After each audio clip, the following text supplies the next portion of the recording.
Welcome to the coach trip. 7 couples on a 30-day tour in the sun. For some of them, it could be the holiday of a lifetime, taking in some amazing sights and cities. The experience was fantastic. It's been a beautiful day. It's like a once-in-a-lifetime opportunity. But for others, it could be a complete nightmare. I personally am coming to a stage when perhaps another day or two and I might really get sick to death of it. This is no ordinary coach trip, because if you don't like the people you're travelling with, you can vote to send them home. I like to share my experiences, and if that gets on people's nerves, well, you know, get a round the world ticket yourself and travel. You know? Oh, okay then.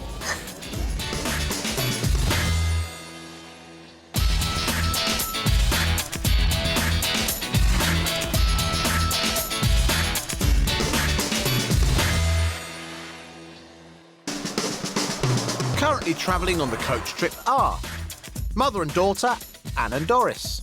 I think we've gone from one extreme to another, really. We've had that fantastic day yesterday, didn't we? And I really haven't got much comment about this place. Like a walk through the woods, really, isn't it? Husband and wife, Joy and Paul. It was probably the low point of the trip so far for us. We could have the low point as well as the high. Checkered pavements. Friends, Tim and Paul. Yeah, it's been a real learning curve. You're a bit loud at times. Yeah, I know, but, you know, even you never say anything. And I think... Yeah, but you're who you are at the end of the day. I am who I am. But you're not a drama queen. You're just loud. Boyfriend and girlfriend, Mary and Jamie. I would say I'm probably a lot more sensible with money than Mary is. No, I don't mean that offensively. I just, Mary, if she sees something she likes, well, Mary sees a lot more things she likes to buy than I do. I'm just a big shopper. Friends, Scott and Matt. It was just horrible, and then we opened the bathroom door and it got worse, and then you opened the fridge, didn't it? And it got even worse. There's nothing in it. Disgusting. It was like reaching, just looking in the fridge. Nothing in the fridge at all. It wasn't the best. I wouldn't advise anyone to stay there. Husband and wife, Dennis and Jackie. We went to bed looking forward to breakfast, and I must admit it's going to be the most worst thing I've ever seen in my life. The milk. Partners, Kelly and John. My 2 teeth are 24 karat gold. Had them for about 4 months now. Got them done in Las Vegas. And trying to keep a brave face in any situation is Brendan, their tour guide. They're all depressed, all of them, every one of them. Totally and utterly depressed. I mean, I can't remember him being in Pinocchio anyway. Or him. And where's the fairy? The lovely blue fairy, I can't find her.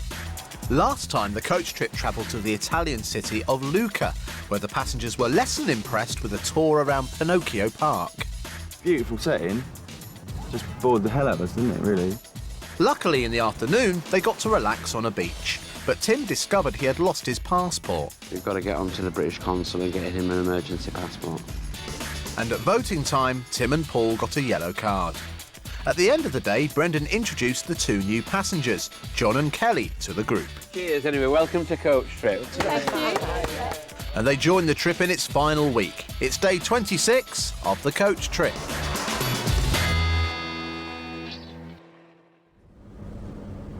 It's 8:15 a.m. and the coach is already on the road, heading from Lucca to today's destination, the city of Maranello. Last time, Brendan introduced John and Kelly to the coach trip, and the journey to today's destination gives everyone the chance to get to know them. Well, good morning, everybody. How are we? Morning. Morning. Firstly, we have two new people to our coach, John and Kelly. So we'd like to welcome them. Thank you. And may we ask you, please, to introduce yourself, what you do for a living, any hobbies, etc. Thanks, John. I'm John from Aylesbury in Buckinghamshire. I'm a music producer and I like eating. That's my hobbies. Any favourite food that you like to eat, or everything? I like nice food. Nice food. Good, good, good. And yourself, Kelly, would you like to introduce yourself? Yeah, I'm Kelly, I'm 23 and I'm a hairdresser from Buckinghamshire.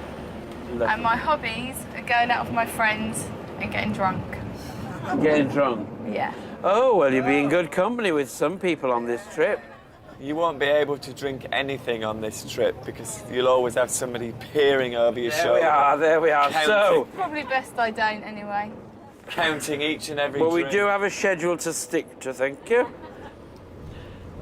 So, ladies and gentlemen, we're making our way to Castelfranco Emilia, and then after lunch, we'll be going to Maranello, which is the home of Ferrari. There's a fantastic museum there. It's situated just a short distance from the actual plant and also the circuit.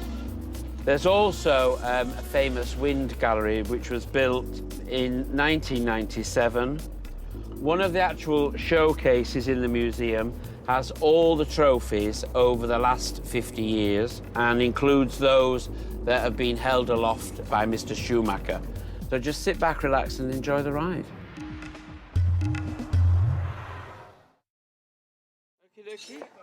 It's 11 a.m. and the group have arrived in Maranello, where Brendan has organised a little competition to get everyone into the Formula One mood. Here we are in Maranello. As you know, it's the most important area for cars. And before we actually go into the factory, we're going to have a little go-karting race. We're going to have two championships today, a ladies and a gentleman, to find out who's king or queen of the racing track. So if you'd like to follow me, and we'll go get our helmets on. Thank you. Before the race begins, the ladies have a test lap.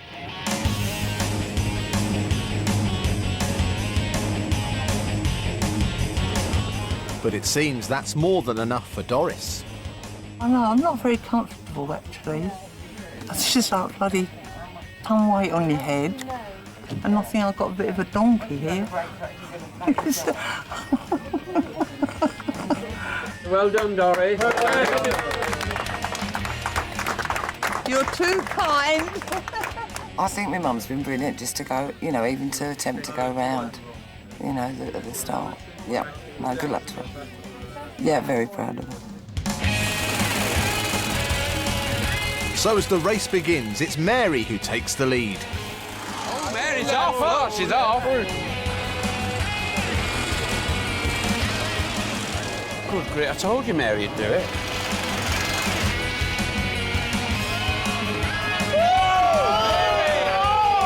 Straight into the blooming tyres. Despite the crash, Mary continues to drive confidently. Ooh, Mary! Here we go. If you don't learn. She is cutting it. You see that? Hey, Mary's won! Yeah, excellent. But Kelly's gutted because you got stuck behind Jackie. I had a bit of a crash coming around the middle bend because I was going a bit fast. I think that made me want to catch up with Kelly because she had zoomed ahead by 3/4 of a lap. And yeah, I just came through in the end. Right, guys, it's ready for the real men to have a go, OK? Let's show Schumacher how to do it. So it's time for the boys to start their engines and time for Brendan to start getting competitive again. Just hit the gas, Paul, really quick. You've got to get on the inside edge.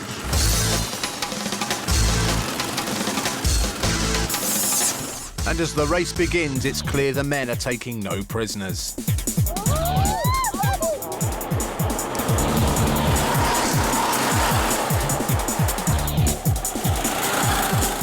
Come on, Brendan! Go, Brendan!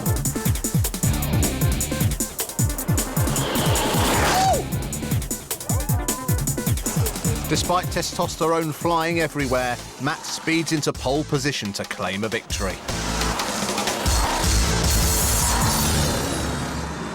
Just trying to keep up with Scott the whole time. It was amazing. It was like, you know, when you watch the Formula One and they say they're just waiting for someone to slip up just once, and that was what it felt like. He was just flying the whole time. Matt may have won, but there seems to be a dispute over second place. I didn't cheat. I hadn't. Who said I cheated then?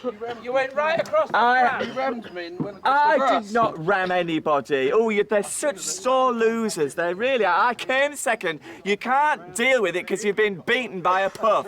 My dad would be so proud of me. He's a big Formula One fan. I went round that track like Juan Pablo Montoya. Woo, like that. Woo, fabulous. Before Brendan takes everyone off for lunch, there's just time to award the trophies. Well, ladies and gentlemen, I think this afternoon we've established who's king and queen of the racing track, and I'd like to announce first of all the ladies' winner, and the trophy actually goes to Mary.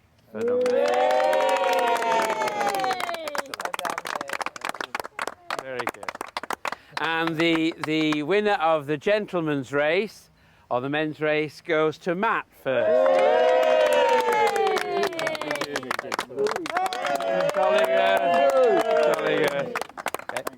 So if you'd like to make your way to the coach and we'll have lunch. Thank you. It's 1 p.m. and the group have settled down for lunch. But what they don't know is Brendan has some surprise news in store. It's now the last week of the tour, so there's always the temptation to tactically vote to keep everyone on the coach until the end. But to unsettle any end-of-trip pacts, the passengers are about to find out that today's vote will be different. Right, ladies and gentlemen, because you're all getting on so well with each other, we thought we would make this evening's vote very easy for you.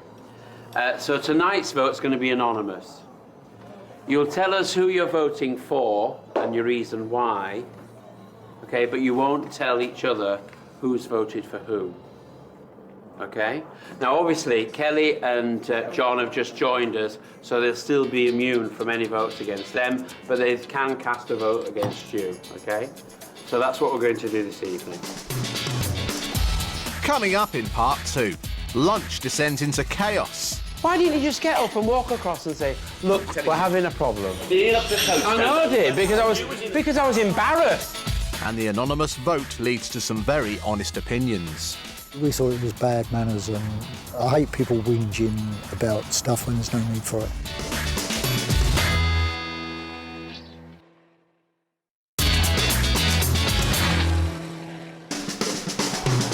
Today the coach trip is visiting the Italian city of Maranello, where the group have already sped around a racetrack and have found out that today's vote will be an anonymous one. The group are now getting ready to leave, but the vote announcement seems to have unsettled a few passengers. And bad service at the restaurant has pushed others over the edge. If you'd have come in, also mine came up late and all I had was a plate of meat and nothing with it. Nothing with it. So that's why everyone's a bit annoyed. Naturally, you came up after everyone had finished. But why didn't you say something before? Yeah, we've just been in the restaurant actually, and we found out that when the second course was served, everybody got chips, but in a sort of a dish to share out, and obviously some people have took more than what they should have done. We ran out of chips, and it wasn't just a few chips, it was, I think, a couple of plates of chips. Brendan really lost it, and then unfortunately I lost it, and in the end we made a right show of ourselves. Before that, people moan. Say, rush in, let's have the meal and rush out. We'd have accepted that. And now you give it, drink it, down your half a meal. Yeah, but I don't mind, I'm not bothered, because it was fine, it was nice, it didn't cause a fuss. But then you said you weren't hungry anyway, and you pushed your steak away out of it. No, because I fed up with the attitude. There was a little argument ensued, and it was, I don't know, it all got a bit messy. Everyone was arguing with everyone else.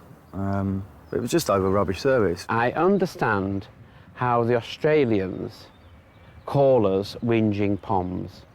I really understand now exactly what they mean. But you don't have to shout across the restaurant, Dennis. No.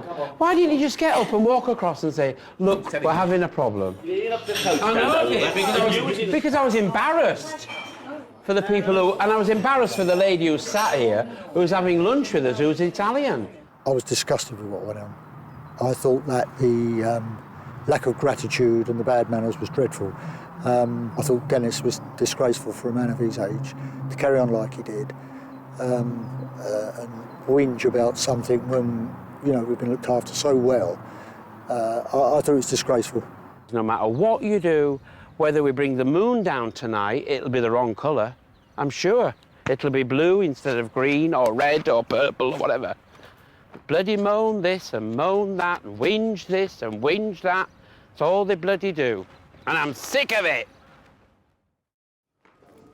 It's now 2 p.m. and hopefully the group have had enough time to calm down as they arrive at their next stop.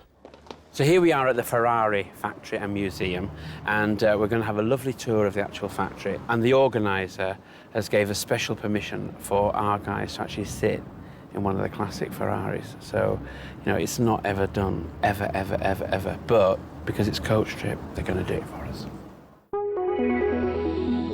The museum has been running since 1995, and it exhibits some of Enzo Ferrari's well-known creations, including both racing and road models, from the past to present day.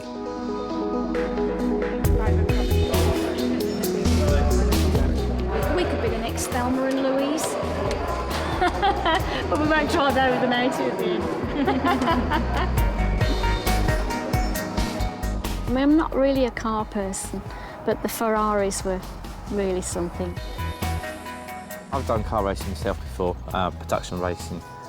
Been around Brands Hatch a few times. But no, the museum was really good. Really loved it. Took a photograph of every single car.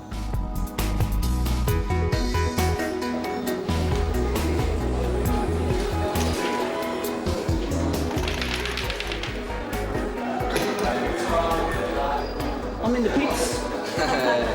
You are? Oh, all right. The final part of the tour is a special treat for the coach trippers, the chance to get behind the wheel of one of the cars. Wonderful. Right, who wants to get in? And for most of the group, it's just the ticket.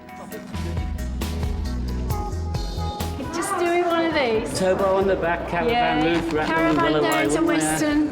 Yeah. They'd be well jealous down in Western. Me and my old Doris.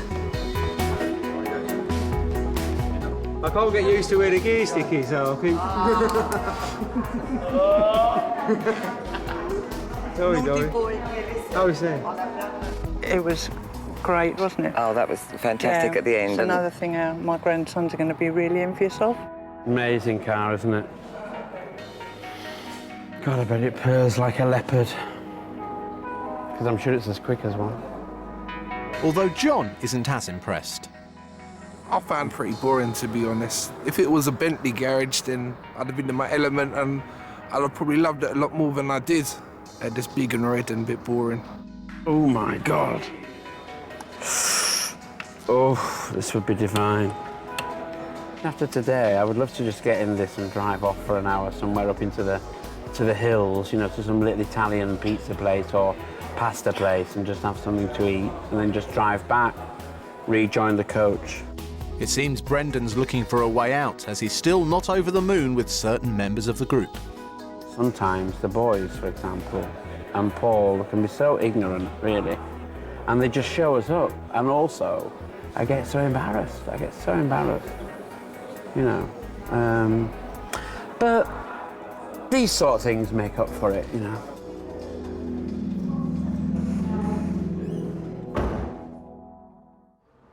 On this coach trip, the passengers vote for who they don't like travelling with. Whoever gets the most votes is awarded a yellow card.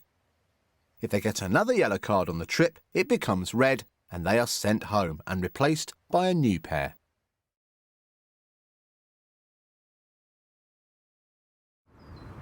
Brendan gathers the group together to hear the result.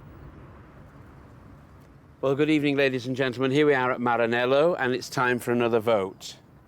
This evening's vote is an anonymous vote. The couple who gets the most votes this evening will get a yellow card. May I remind the group that Tim and Paul already have a yellow card, and should they get another yellow card this evening, it will mean a red card and they will have to leave the group. As today's vote is anonymous, no one will have to reveal their vote face to face, and this has a habit of making some passengers more honest than usual. Matt and Scott are the first to vote. Today, me and Scott will be voting for Anne and Doris for a number of reasons. Firstly, for being a couple of old crows, they're really, really greedy, really greedy. Been here a couple of weeks. Not a problem, you know, it's not a problem at all, but when you've been here a couple of weeks, they don't even want to take a yellow. They're obsessed with, mathematically, half a brain can we work could all out. stay on here. Everybody could actually stay here for a week. And they don't care who else goes off. They really don't care. And and they were really happy the other night when they voted someone off. And I just like, even if they just get a yellow, I'll be happy.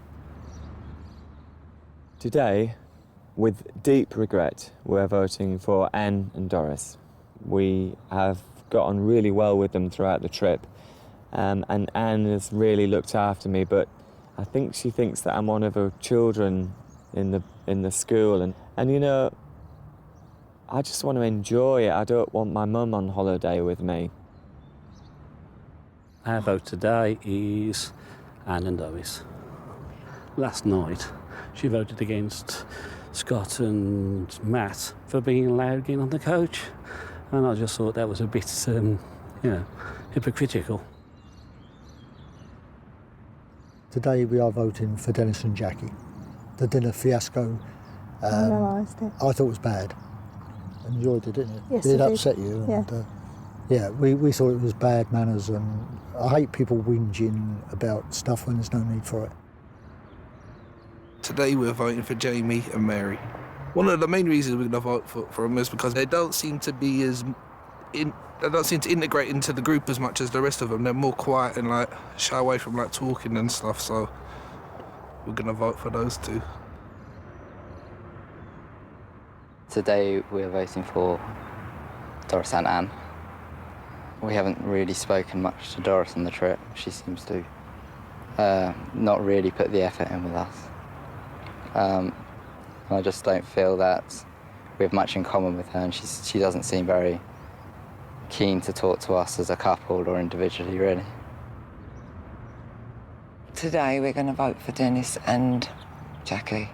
His outburst in the restaurant, I think, was as bad as anybody's, really. It was the shouting and the ranting, which, I mean, he could have got his point across without doing that. Yeah.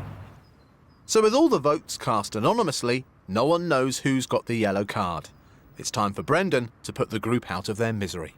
The result of this evening's votes, with 4 anonymous votes against them, the yellow card is awarded to Anne and Doris. Okay, and it's your first yellow card. Yeah, okay. Thank you. And could we all kindly make our way to the coach, please? Thank you.